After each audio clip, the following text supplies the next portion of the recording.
and it's not coming up. So it's weird that it says I'm live. Let's see. New computer, guys. Just want to make sure I'm not bullshitting right now. All right, we're good. UFC Vegas 19 main event. Curtis Blaydes, Derrick Lewis. I think it's going to be a one-sided affair in the main event, so let's talk about the fights leading up to it. Give our predictions for the main card fights. I did leave out one main card fight, and that was Charles Rosa versus Derek Minner. I didn't really feel like previewing that one, and I think we already have 5 previews going down right now, so I think we're all right. Andrei Arlovski, 30-19-2. 2-0 contest will be taking on Tom Aspinall, 9-2. Tom Aspinall, 11 pro fights to Arlovski's 51 pro fights. Yet Tom Aspinall is coming in at minus 255 as a favorite. Kind of weird there. He's 2-0 in the UFC with wins over Jake Collier and Alan Beirut. In 2020, 8 wins by knockout, 1 by submission, 100% faith for him, Tom Aspinall. He was only finished once, and that was by submission to Stuart Austin in 2015. His only other loss was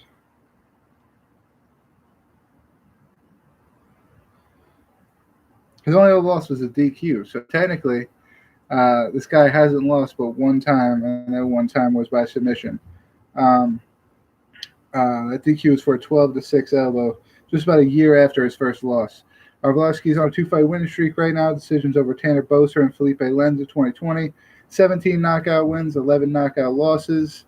So live by the knockout, die by the knockout. Andrei Arlovski's losing a bit of a Tom Aspinall is in the height of his career. I'm going to have to go easy pick there, Tom Aspinall. Wouldn't be surprised to see Arlovski pull something out, point fight his way to a decision. But if I had to put money on it, I'd go Tom Aspinall. Pat Sabini and Rafael Alves both make their UFC debut.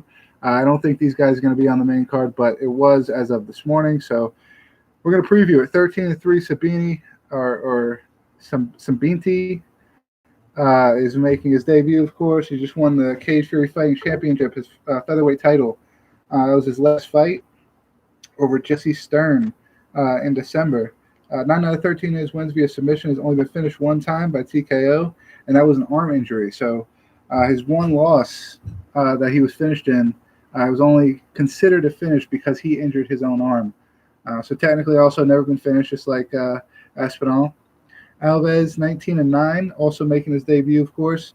He won his contract on Dana White's Contender Series last year with a submission win over Alejandro Flores. He's 3-0 in Titan C before coming to the Contender Series.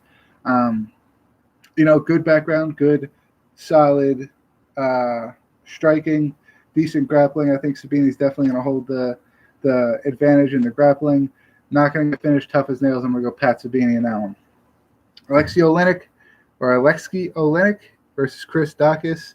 Oleinik 59-14-1. So we're going to do that math. That is 74 pro fights going against Daukaus, who is 10-3. So 74 pro fights to 13 pro fights in this one.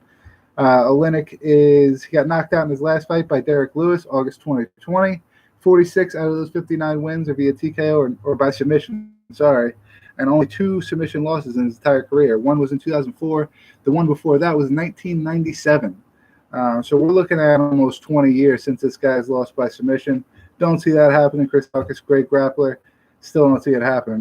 8-5 in the UFC is Oleinik. He is 6'2" with an 81-inch reach. Now, listen carefully. 6'2", 81-inch reach. Chris Daukaus is 6'3" with a 76-inch reach. So although he's an inch taller, he will be giving up about 5 inches of reach, where he's going to try to strike with Oleinik. So who knows if that's going to be a positive or a negative thing for Oleinik. I think Oleinik's best bet here is to get inside, try to get a takedown, trip, something, get the fight on the ground. Daukaus has 2 knockout wins to start his UFC career, 2-0. Parker Porter and Rogério Nascimento. 9 out of 10 of his wins via TKO. He's got 2 TKO losses and then 1 submission loss. So he's been finished 100% of his fights as well. It's a tough one, man. But, I picked Young in the first fight, and I'm going to pick Young in the second fight, Chris Daukaus. Probably TKO. If not TKO, I'm just going to give him a decision, being able to outstrike him for the length of the fight. Caitlin Vieira versus Yana Kunitskaya.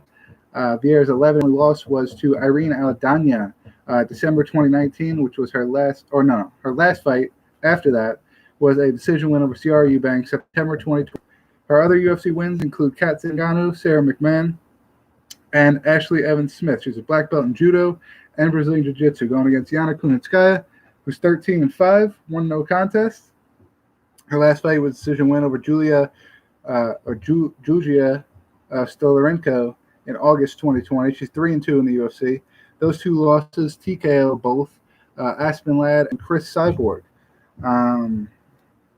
She got other UFC wins via decision over Lena Landsberg and Marion Renault, meaning that she's 3-2 in the UFC. All three of those wins coming by decision. All two of those losses coming by TKO or knockout. Ketlen Vieira is a very good jiu-jitsu fighter, very good at getting the fight to the ground. Yana Kunitskaya works a lot on her grappling as well. I think that Kunitskaya's one weakness has been her striking, and I don't think Vieira is going to strike that much with her, but I think Vieira is just that much more, progressed along in her grappling. Then I'm going to go Ketlen Vieira there. I think that's pretty easy. Curtis Blaydes, Derrick Lewis, of course, this one's going to be easy. 14-2 is Blaydes, won no contest, 9-2-1 in the UFC. Both losses were to Francis Ngannou. He's on a 4-fight winning streak right now with decisions over Justin Willis and Alexander Volkov, and then TKO wins over Junior Dos Santos and Shamil Abramnikov. He's 10-2 by TKO or knockout, meaning he's lost his 2 fights to Francis Ngannou by knockout, and then 10 of his 14 wins were by TKO or knockout. Now, a lot of people see that and they say, oh, well, he must be a striker. No, he actually does extremely well in taking fighters to the ground and being able to ground and pound, kind of Mark Coleman style, his way to win. So I think it's going to be pretty cut and dry here, minus 400. I think that's very, very on point. Derrick Lewis, sign in the Google Drive. I'm good.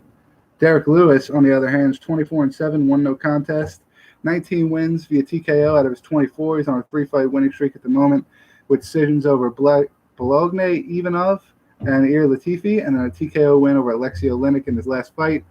You know, Derrick Lewis is a striker. He doesn't have great cardio. He said he was going to try to work on that. After his last fight, he made a statement. He said, I'm going to try to work on my cardio. Let's see how that looks. But not really good at cardio, not good at grappling. Curtis Blaydes should, by all means, be able to take Derrick Lewis down, hold him down, get him tired, and then just pick his shots in the second and third round. Take him down at will, pick his shots. I think it's going to be kind of a levels type fight where you see like this is where the level of heavyweight fighters has to go. You have to be really good at stopping the takedown. And we'll see. Maybe Derrick Lewis comes in here and surprises me, and he's great at stuffing takedowns out of nowhere. I mean, I'd be very surprised, but doesn't mean it can't happen. I'm going Curtis Blaydes. Charles Rosa, like I said, fighting Derek Minner on the card. Phil Hawes versus Nourcine Ahmedov got moved to this week. I think like 2 weeks ago it was supposed to be on, but it got canceled and moved to this Saturday. Jared Gordon versus Danny Chavez is going to be a great fight. Shout out Jared Gordon. Jakar Close taking on Luis Pena. Luis Pena coming in on short notice. I think that was supposed to be Jakar Close. Was supposed to be. Keep wanting to say Shane Burgos, but I don't think it was Shane Burgos. I think it was somebody else. But Luis Pena coming in on short notice. Eddie Wineland versus John Casenda. Nate Landwehr versus Julian Erosa. That's going to be a banger. Shayna Dobson versus Casey O'Neill. You would think that the odds makers would stop making Shayna Dobson a underdog. But, hey, Chad Skelly taking on Jamal Amers. Amin Zabadi versus Draco Rodriguez. And then Sergey Spivak versus Jared Bandera. So, a great week coming up this weekend. Let's just check it out really quick. My head is hot from standing up. Head gets hot when I sit down too, but I just figured if I stood up, I'd be a little closer to the heat. It wouldn't be that fucking cold out here. Let's see. Blaydes Lewis. Rosenstreich versus Cyril Gagne is coming up. Not this weekend. Weekend after that, you got Magomed Ankalaev versus Nikita Krylov. Marion Reneau, Macy Chasson has went to that card as well. That was supposed to be last weekend. William Knight, Alonzo Menafield is going to be a great fight. Kevin Kroom, Alex Caceres, sorry. Great banger. Let's see. Ronnie Lawrence, Vince Cacharo, Dustin Jacoby versus Maxim at their co-main event. It's most likely going to be their co-main event. But we are out. I see my connection's going crazy, so we'll see you next Tuesday. Holla back.